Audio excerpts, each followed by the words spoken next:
पाटबंधारे अतिक्रमण प्रकरण, उच्च न्यायालयाची स्थगिती, वकील वाय.बी. पठाण यांची आक्रमक भूमिका। पाटबंधारे विभागाच्या अतिक्रमण विरोधी मोहिमेला मोठा धक्का बसला आहे। यास्मीन अंजुम शेख यांनी दाखल केलेल्या रेट याचिकेनंतर उच्च न्यायालयाने अतिक्रमण कारवाईवर तत्काळ स्थगिती दिली आहे। या प्रकरणात याचिकाकर्त्यांच्या वतीने काम पाहणारे प्रसिद्ध विधिज्ञ वाय.बी. पठाण यांनी न्यायालयात आक्रमक युक्तिवाद करत प्रशासनाच्या कारवाईतील त्रुटी स्पष्ट केल्या। पठाण यांच्या जोरदार युक्तिवादानंतर न्यायालयाने त्वरित हस्तक्षेप करत प्रशासनाला कोणतीही पुढील कारवाई करण्यास मनाई केली। या निर्णयामुळे नागरिकांना मोठा दिलासा मिळाला असून सरकारी यंत्रणांच्या कार्यपद्धतीवर प्रश्नचिन्ह उपस्थित झाले आहे। यास्मीन अंजुम शेख यांच्या याचिकेत प्रशासनाच्या चुकीच्या कारवाईविरोधात ठोस पुरावे सादर करण्यात आले। वकील पठाण यांनी न्यायालयात स्पष्ट केले की अतिक्रमण हटवताना सरकारने कायदेशीर प्रक्रिया न पाळता नागरिकांवर अन्याय केला जात आहे। त्यांनी प्रशासनाच्या हलगर्जीपणावरही जोरदार हल्ला चढवला।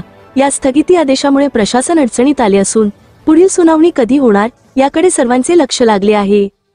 पाटचारी संदर्भात आपण रिट पिटिशन दाखल केली होती, त्या संदर्भात उच्च न्यायालयाचा काय खंडपीठाचा निकाल लागलाय त्या संदर्भात जरा सांगा। मान्य उच्च न्यायालय औरंगाबाद खंडपीठ यांनी पाटबंधारे खात्याने दिलेली नोटीस 5/2/2025 हे बेकायदेशीर असल्याचं मत व्यक्त केलेलं आहे आणि त्या नोटीसला 8 दिवसाकरिता पुढील 8 दिवसाकरिता स्थगिती देण्यात आलेली आहे आणि 8 दिवसामध्ये प्रतिवादी क्रमांक 4 व 5 मध्ये पाटबंधारे खाते विभाग अहमदनगर व उपविभाग नेवासा यांना नोटीस बजावणी केल्यानंतर पुढील आदेश मान्य उच्च न्यायालय खंडपीठ हे करणार आहे त्यामध्ये।